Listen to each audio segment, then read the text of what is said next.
Ну чё, чувствую себя дурачком такой, который сам с собой разговаривает. Поехали.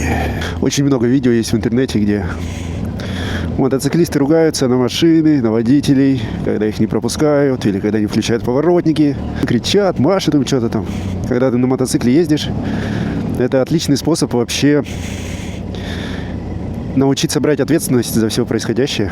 Какая бы ситуация ни возникла на дороге, нужно за нее брать ответственность. И тогда ты не будешь ожидать, что там водитель тебя увидит в зеркало, или что он включит поворотник, что кто-то что-то предусмотрит за тебя.